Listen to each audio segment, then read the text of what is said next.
विशेष तौर से हम वाक्य और वाक्य भेद पढ़ने जा रहे हैं, जो कि पहले ही हम उसको एक बार बता भी चुके हैं ना।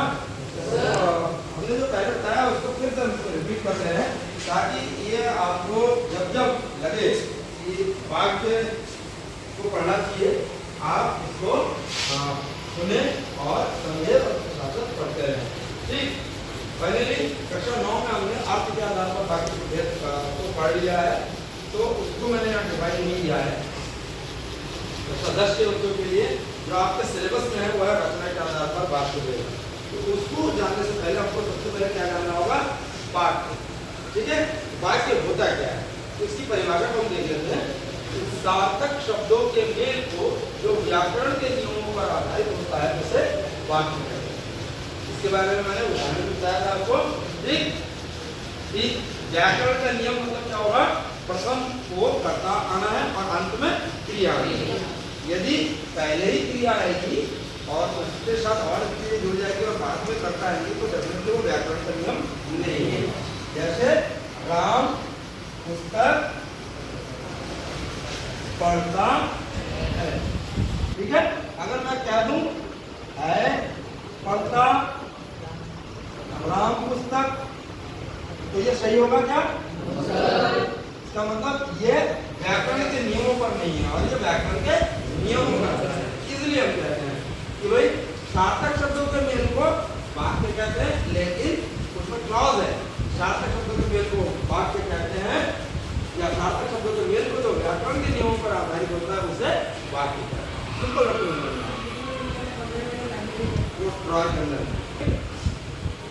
अब आते हैं हम वाक्य के काम। इस रूप में मैंने बात कही कर्ता और क्रिया की, तो सिंपल सी बात है, दो चीजें हैं मुख्य रूप में। तो वाक्य के मुख्य दो अंग है, एक उद्देश्य और एक विधेय। सिंपल सी बात, जो मैंने कर्ता कही, कर्ता कही या क्रिया को करने वाला या कार्य को करने वाला जो है वो कर्ता कहलाता है, और वाक्य के अंतर्गत कर्ता को ही हम उद्देश्य कहते हैं। तो मतलब हो गया, और जिसके द्वारा कार्य किया जाता है, ये या जो कार्य उद्देश्य द्वारा किया जाता है उसको हम विधेय कहते हैं। ठीक, हर वाक्य में दो अंग होंगे। अगर हम बात करें इसमें, तो राम उसका उद्देश्य है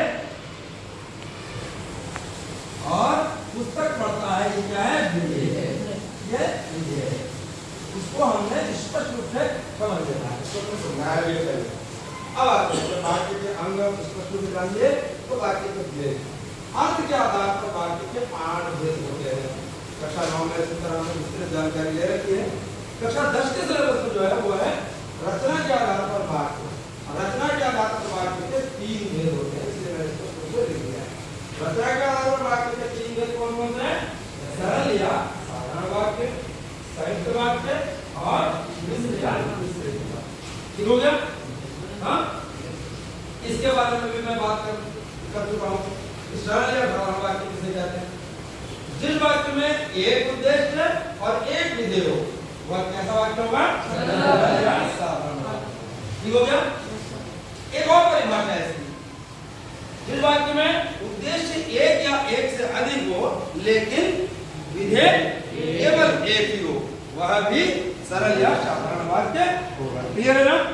हाँ, उद्देश्य एक या एक से अधिक हो सकता है, तो भी वह सरल या साधारण वाक्य होगा। ठीक, उदाहरण ले लेते हैं कि भाई अभय पुस्तक पढ़ता है, तो एक उद्देश्य है और एक विधेय है, तो ये सरल या साधारण वाक्य है। अब मैं कह रहा हूँ उद्देश्य बढ़ा देता हूँ, तो अभय अनुज अनुज अनुज अनिदेव कृष्ण निर्भय अमित कुमार किताब पढ़ रहे हैं। इतने उद्देश्य होने के बाद भी वो सरल या साधारण वाक्य कहलाएगा, क्योंकि दूसरी परिभाषा क्या है? उद्देश्य एक या एक से अधिक हो लेकिन यदि विधेय एक है तो वह सरल या साधारण वाक्य सिद्ध होता है। ठीक है? अब उद्देश्य सिर्फ और सिर्फ संज्ञा नहीं हो सकता, परिणाम भी हो सकता है। बच्चे किताब पढ़ रहे हैं, ठीक है, तो भी वो सरल या साधारण वाक्य होगा। अब दूसरा हमने संयुक्त वाक्य के बारे में बात करते हैं, जहां दो वाक्य आपस में ठीक समुच्चय बोधक अवयव के साथ जुड़े हों, जैसे तथा, एवं, और, अथवा, इसलिए, क्योंकि, ऐसे शब्द, तो वो है भी संयुक्त वाक्य कहलाएगा। ठीक। और इसमें सबसे बड़ा सूत्र क्या है कि संयुक्त वाक्य को यदि एक वाक्य को दूसरे से अलग करते समुच्चय बोधक से, तो वह भी उसके बाद भी बस सार्थक अर्थ देगा, मतलब अकेला जो वाक्य होगा, एक वाक्य होगा, वो अर्थ पूरा करेगा। जैसे राज पुस्तक पढ़ रहा है और खाना खा रहा है। ठीक। या राज पुस्तक पढ़ रहा है और खा भी रहा है। ठीक हो गया। और हटा देते हैं, तो राज पुस्तक पढ़ रहा है, अपने आप में बात क्लियर है। और हटा दो, खाना भी खा रहा है, खाना भी चली, वो क्रिया भी हो रही है।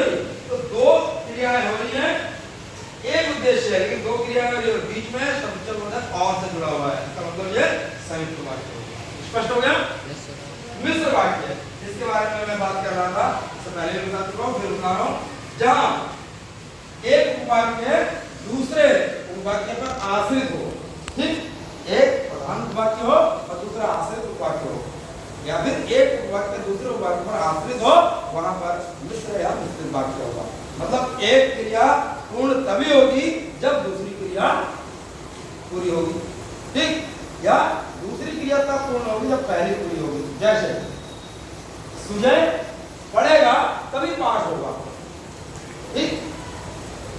सौरभ अच्छा दौड़ता है इसलिए पुलिस में भर्ती हो गया। तो पहली दूसरी क्रिया की सफलता किसके ऊपर है? पहली। एक के साथ एक जुड़ी हुई है, आश्रित है। ठीक है। हाँ?